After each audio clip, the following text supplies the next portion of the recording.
ಕಟ್ಟೆಮನೆ ಕೋಟೆನಾಯಕನಹಳ್ಳಿ ತಿಪಟೂರು ತಾಲೂಕಿನಲ್ಲಿ ಬನಶಂಕರಿ ದೇವಿ ಮತ್ತು ಕೊಲ್ಲಾಪುರದಮ್ಮನ ದೇವಸ್ಥಾನ ಮುಹೂರ್ತ ಭಾಳ ಪುರಾತನವಾಗಿ ಒಂದು 106 ವರ್ಷಗಳಿಂದ ನಡ್ಕೊಂಬರ್ತಾ ಇದೆ.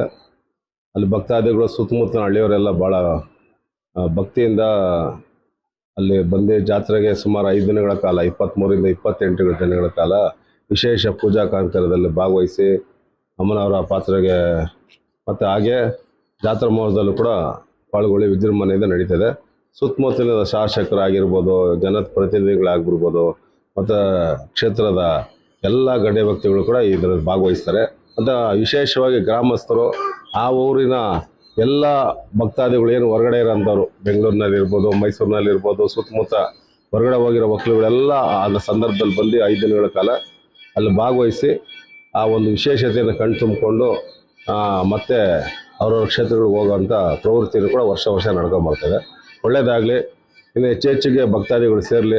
ಭಾಳ ದೇವರುಗಳು 7 ವರ್ಷಕ್ಕೆ, ಈಗ ನಮ್ಮ ಮಸ್ತಕಾಭಿಷೇಕ ಅದು ಒಂದು 12 ವರ್ಷಕ್ಕೆ ಒಂದು ಸಲ ನಡೀತದೆ. ಪಾಲಕ್ಕಾಡು ಕೂಡ 7 ವರ್ಷಕ್ಕೆ 12 ವರ್ಷಕ್ಕೆ ಒಂದು ಸಲ ಆಗುತ್ತೆ. ಈ ರೀತಿ ಕೆಲವು ದೇವರುಗಳೆಲ್ಲ 5 ವರ್ಷಕ್ಕೆ, 7 ವರ್ಷಕ್ಕೆ, 12 ವರ್ಷಕ್ಕೆ ಆ ದೇವಿ ಯಾವಾಗ ಕೃಪೆ ಮಾಡ್ತಾಳೋ ಆ ಸಂದರ್ಭದಲ್ಲಿ ಈ ಜಾತ್ರೆಗಳು ನಡೀತದೆ. ಈ 12 ವರ್ಷಕ್ಕೆ ನಡೆಯೋದ್ರಿಂದ ಆ ಒಂದು ಜನಾಂಗ ಇರ್ಬೋದು, ಆ ಗ್ರಾಮಸ್ಥರಿರ್ಬೋದು ವಿಶೇಷತೆ ತಗೊಳ್ತಾರೆ. ಯಾಕಂದ್ರೆ 12 ವರ್ಷಕ್ಕೆ ಆ ದೇವರು ಕಣ್ತುಬೇಕಾದ್ರೆ ನಮಗೀಗ ಹಾಸನಾಂಬೆ ವರ್ಷಕ್ಕೊಂದು ಸಲ ಬಾಗಿಲು ತೆಗಿತಾರೆ. ಆ ವರ್ಷಕ್ಕೊಂದು ಸಲ ಬಾಗಿಲು ತೆಗಿಯೋದಕ್ಕೆ ತಾವು ನೋಡಬಹುದು ಎಷ್ಟೋ ಲಕ್ಷ ಜನ ಭಾಗವಹಿಸಿ ಕಣ್ತುಂಬ್ಕೊತಾರೆ. ಹೀಗೆ ಒಂದೊಂದು ಅಮ್ಮನವರ ಒಂದು ಪವಿತ್ರ ಬನಶಂಕರಮ್ಮನ ಬಾದಾಮಿನಲ್ಲಿದ್ದೇವೆ, ಮೂಲದೇವರ ಬಾದಾಮಿಲಿದೆ. ಮತ್ತು ಕೊಲ್ಲಾಪುರದ ಅಮ್ಮನೂ ಅಷ್ಟೇ, ಮಹಾರಾಷ್ಟ್ರದ ಬಾರ್ಡರ್ ಇದೆ. ಅದೆಲ್ಲ ನಮ್ಮ ಕನ್ನಡದ ರಾಜರು ಕಟ್ಟಿರೋಂಥದ್ದು.